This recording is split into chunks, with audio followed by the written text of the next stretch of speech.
Langsung deh, silakan Pak Agusta direspon. Tadi bolanya udah dilempar. Ya, terima kasih. Memang pemakaian bahan baku obat dalam negeri itu sangat penting. Karena kalau industri farmasi mau memakai bahan baku obat dalam negeri, otomatis nanti akan banyak juga investor untuk masuk ke sini. Karena kalau ada ini, trust di sana sudah terbangun. Kalau ini belum dipakai, tidak. Nah, kenapa sebetulnya masih ada ganjelan, atau bukan ganjelan lah, belum dipakai, itu ada 3 hal. Satu, pertama adalah kualitas ya, tapi ini tentunya nanti bisa dijaga kalau kualitasnya baik. Kedua adalah konsistensi supply, artinya apakah memang nantinya supply dari dalam negeri itu mencukupi untuk kebutuhan. Nah, ketiga adalah masalah harga, karena harga ini kalau harganya lebih tinggi, apakah harga yang tinggi ini akan diserap oleh pemerintah?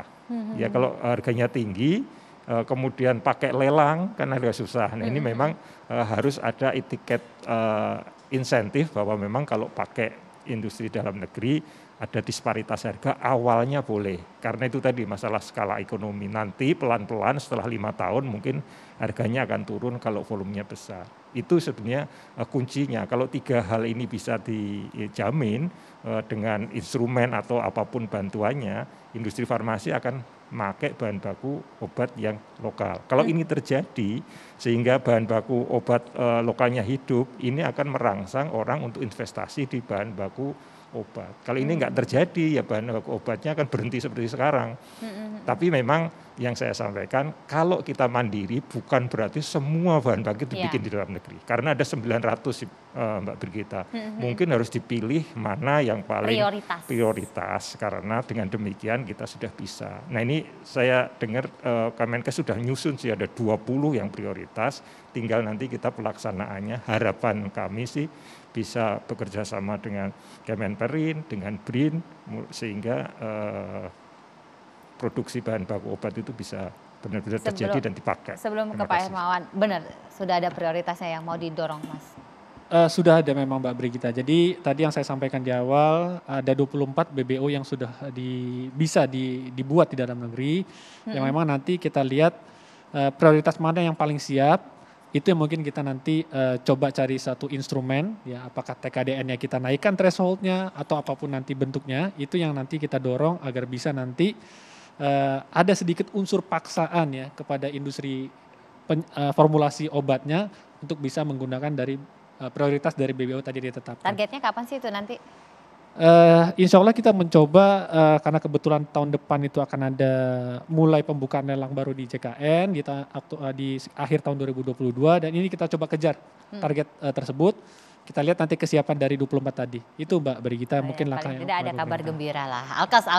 Apakah ada kabar gembira juga atau jangan-jangan justru malah nyungsep? Iya, kita dorong supaya bergembira terus nih kita di masa supaya datang imunnya naik dan pelaku industri Alkes bahagia pada malam hari ini paling tidak tercerahkan lah. Jadi kalau ada industri Alkes, kalau ada industri farmasi, hilirisasinya itu adalah industri layanan kesehatan. Karena bagaimanapun ujung dari pengguna ini semua ada di fasilitas kesehatan, apakah itu di primary healthcare atau layanan tingkat pertama seperti puskesmas, klinik, balai pengobatan dan lain-lain, ataukah di fasilitas rujukan seperti rumah sakit yang sifatnya rujukan tingkat 2 atau tingkat 3 yang top referral. Nah, ketika kita bicara fasilitas atau industri pelayanan kesehatan ini, 85% itu standarisasinya itu ada pada Dirjen Yankes. Direktorat Jenderal Pelayanan Kesehatan Kementerian Kesehatan, by regulasi. Nah, walaupun nanti juga ada peran stakeholders lain, tetapi ketika kita bicara layanan dasar dan layanan rujukan, itu di bawah pantauan, di bawah regulasi, dan juga sistem yang diatur oleh Direktorat Jenderal Pelayanan Kesehatan kita. Nah, oleh karena itu, mulai dari kita bicara penggunaan untuk peresepan obat, bagaimana juga penggunaan alat kesehatan di fasilitas kesehatan, standar yang tertuang mulai dari SNARS, Standar Nasional Akreditasi Rumah Sakit, formularium obat, kemudian juga e-katalog untuk obat dan alat, itu semua pada akhirnya tidak akan keluar jauh dari standar itu. Nah, contoh yang paling sederhana ketika teman-teman sejawat dokter melakukan presepan. Nah, di situ ada clinical privilege, ada kewenangan klinis seorang dokter untuk menentukan terapi yang tepat sesuai dengan profil pasien. Tetapi ketika merekomendasikan sebuah obat tertentu, apakah obat ini standardized atau tidak? Maka sebenarnya teman-teman klinisi pemberi layanan pun tidak akan terlepas dari standar dan regulasi yang sudah ditetapkan. Jadi kalau kita bicara penggunaan bahan baku hingga produk farmasi yang memang digunakan termasuk standar peralatan, itu pada akhirnya kita harus melakukan edukasi, pemantauan, dan riset terhadap pengguna. Nah, teman-teman di layanan inilah sebagai pengguna utama atau hilirisasi layanan kesehatan ini. Jadi kalau saya bisa sarankan, apakah nanti di Badan Riset Inovasi Nasional, teman-teman di Kementerian Perindustrian, di Kementerian Kesehatan, atau di Dewan untuk mengendorse anggaran dan riset, ini betul-betul harus memulai dari fasilitas kesehatan. Memang ada riset yang dilakukan secara berkala oleh Litbangkes, Badan Penelitian dan Pengembangan Kementerian Kesehatan, itu namanya Rifaskes, Riset Fasilitas Kesehatan. Ini berkala dilakukan, tetapi itu lebih kepada memotret sesuatu yang existing.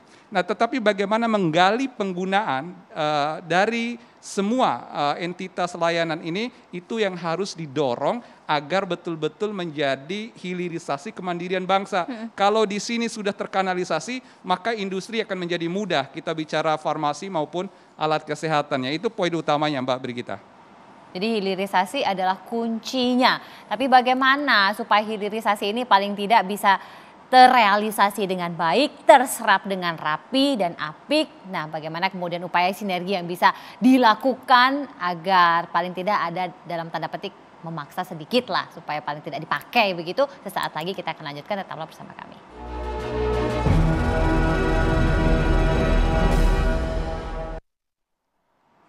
Bu Asih, kuncinya ternyata di end user. Nah, bagaimana membuat supaya end user ini paling tidak maulah menggunakan, karena ngotot di perindustrian, di alkesnya, di apotekernya, tapi ternyata end usernya nggak mau pakai, sama aja bohong gitu, Bu. Iya, kemarin di rapat terakhir tanggal 27 September kita sudah mendorong yang pertama adalah Fornas diselesaikan. Karena Fornas ini juga akan mendorong untuk penggunaan produk dalam negeri kita, baik obat maupun khususnya obat-obatan ya. TKDN-nya ya. Ya, cuma memang Fornas ini masih jadi PR yang harus segera diselesaikan. Kemudian kita juga mendorong adanya intensifikasi yang ditingkatkan untuk koordinasi dan komunikasi antar dirjen. Ya, misalnya tadi jadi ketika antar dirjen itu nggak bagus juga ya, Bu, komunikasi. Kan meningkatkan ya, harus ditingkatkan. Dan juga antara pemerintah dengan pengusaha ya, berbicara tentang supply dan demand tadi ya, karena kita masih tergantung sekali untuk BBO.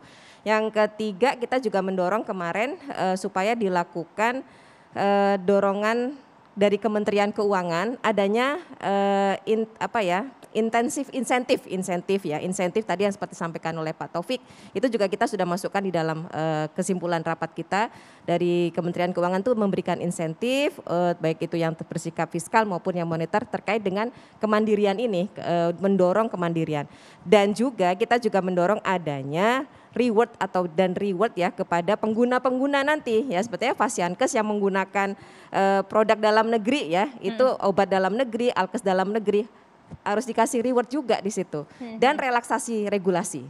Relaksasi regulasi itu adalah kemudahan yang diberikan kepada Fasiankes dan juga mungkin pengguna yang lain di luar Fasiankes yang vertikal ya, tentu saja itu ada kemudahan-kemudahan. Seperti misalnya nanti ketika mau menggunakan ini kan soalnya kan harus ada di LKPP juga ya. Jadi ini mungkin ada relaksasi-relaksasi yang dilakukan supaya produk. Emang beberapa ada yang nggak ada yang di LKPP ya, Bu, yang dibutuhkan? Mungkin masih proses dalam pendataan atau juga kadang-kadang harganya dan beberapa proses ya, birokrasi ataupun administrasi yang perlu diperbaiki dan ditingkatkan lagi. Jadi sekali lagi ini butuh grand design. Butuh grand design yang betul-betul komprehensif dari semua stakeholder, khususnya di Kemenkes sendiri yang memang akan menjadi pengguna dari obat-obatan dan alat kesehatan yang diproduk dalam negeri ini, karena semua Fasiankes yang sampai tingkat pertama ini semua ada di bawah Kemenkes, Puskesmas dan seterusnya, sampai tipe A, B, C, D dan vertikal ini semua ada di bawah Kemenkes. Dan juga grand design yang melibatkan dari hulu ke hilir tadi yang sudah kita diskusikan di sini. Ya, nanti dari grand design ini diturunkan roadmap-nya. BBO yang bahan baku obat yang import, berapa lama kita harus import? kita harus pastikan. Kan sebenarnya kita punya sumber daya alam yang sangat kuat, sangat banyak gitu. Kita juga punya sumber daya manusia yang nggak kalah bersaing ya. Buktinya kita mampu menghasilkan ventilator, antigen yang produk dalam negeri juga banyak loh gitu kan, seperti itu. Jadi perlu grand design, perlu roadmap yang semua harus duduk bersama dan semua punya visi yang sama untuk bisa mendorong kemandirian, percepatan kemandirian industri obat ya, farmasi dan juga alat kesehatan dalam negeri. Jadi sebenarnya kita benar-benar berharap pada malam hari ini Kementerian Kesehatan itu bisa berdiskusi di sini karena end usernya adalah Kementerian Kesehatan dalam hal ini pelayanan kesehatan. Dan saya tidak mungkin tanya ke perindustrian karena ini adalah hulunya. Nah, kami sangat sedih sekali karena Kementerian Kesehatan tidak kemudian menjawab dan tidak bersedia untuk berdiskusi di tempat ini untuk bisa sama-sama menjelaskan kepada pemirsa mengapa kemudian problemnya di mana. Sekarang kita coba tanya, jadi yang harus dilakukan kalau dari sisi apoteker supaya ini paling tidak ke depan bisa segera diperbaiki dan grand design-nya ini bisa terrealisasi apa Pak Agusta? Ya, ingin ada satu hal supaya grand design ini terjadi dan bisa mengatur semua stakeholder yang ada. Memang dibutuhkan, kami sudah diskusi dengan Bu Kurniani sih, undang-undang kemandirian farmasi. Nah, dengan adanya undang-undang lama biasanya Bu. Bisa cepat Bu. Cuma ciptaker yang setahun Itu Bu. sudah agenda. Sudah. Ini maka itu sudah beberapa kali diskusi. 2022 Kalau itu bisa mudah-mudahan dipercepat sehingga semua Masuk punya prolegnas tapi arahan. selesai kapan dong Bu? Ya mudah-mudahan kalau benar-benar semua serius untuk mendorong kemandirian ini dan semua stakeholder mendorong adanya RUU ini, insya Allah selesai harusnya. Jadi pemirsa saksinya supaya kita dorong sama-sama untuk hal ini. Betul. Karena kalau ada undang-undang semua ada stakeholder harus pegangannya, mendorong. ada bisa pegangan untuk melakukan itu tadi insentif segala macam sehingga bisa memaksa untuk itu jalan. Nah, undang-undang ini sudah draftnya sudah ada, mudah-mudahan. Oh bisa sudah ada ya cepat, Bu ya, tinggal masuk prolegnas di 2022. tinggal Diusulkan oleh teman-teman dari Ikatan Farmasi, Ikatan Apoteker Indonesia, yang mudah-mudahan ini bisa masuk di Proleg 2022 dan mudah-mudahan bisa dibahas. Dan sekali lagi tadi kita harus punya visi yang sama, percepatan untuk produk kemandirian ini. Ya repot juga kalau masih hobi impor karena cuannya lebih banyak komisinya. harus dilawan dengan undang-undang. Oke, saya hanya mengingatkan Mbak Brigita, post pandemic issue setelah COVID ini, boleh jadi COVID tetap akan bertahan dari pandemi menjadi endemi, tetapi beban layanan kesehatan itu akan bertambah. Penyakit-penyakit sebelum COVID ini, itu kita itu udah menjadi pembunuh 5 besar tuh, mulai dari stroke gitu ya, jantung, gangguan ginjal, gangguan hati, bahkan kanker dan lain-lain. Penyakit-penyakit ini yang menyebabkan katastrofik di dalam pembiayaan kesehatan kita. Efeknya dengan adanya loss of care yang terjadi di 2020-2021, prediksi kami kasus-kasus ini akan meningkat drastis. Contoh, kaitan dengan ginjal ya, pelayanan-pelayanan hemodialisa itu membutuhkan alat mesin dan seterusnya. Alat-alat ini alat-alat advance. Yang ringan saja kita harus mandiri, apalagi kalau kita bisa mandiri yang untuk alat-alat seperti ini. Apalagi bicara jantung dan lain-lain. Jadi kemandirian bangsa terkait dengan alat dan obat tidak bisa ditawar. Momentum ini harus membuat kita lebih baik dan mudah-mudahan Indonesia bisa merdeka dari ketergantungan impor dari alat dan obat ini di masa datang. Gitu. Tergantung keberpihakan dari semua pihak. Kita dorong keberpihakan. Silakan, itu ya. Mas. Iya, baik. Kunci di sini dalam rangka kemandirian adalah keberpihakan Bu ya. Jadi kami khususnya dari industri ini sangat mendukung sekali unsur keberpihakan ini. Kami ke depan memang memprioritaskan agar 24 BBO yang sudah bisa dihasilkan di dalam negeri ini bisa didorong untuk bisa terserap ya. Karena memang kita punya target sampai dengan 2024 dan target yang paling dekat adalah di 2022 sehingga kita berharap dari 24 BBO ini ada yang bisa digunakan untuk di e-katalog ataupun di JKN di tahun 2022. Kemudian kami juga tadi seperti Pak Agusta sampaikan, kami juga melakukan pengembangan di sektor fitofarmaka atau penggunaan bahan herbal. Karena di sini memang kita juga punya kemampuan, punya potensi dan industrinya juga sudah banyak yang berkembang. Kemudian mengenai produk biologi dan vaksin, ya sejauh ini khususnya untuk vaksin-vaksin yang mengarah ke COVID kita juga sedang kembangkan.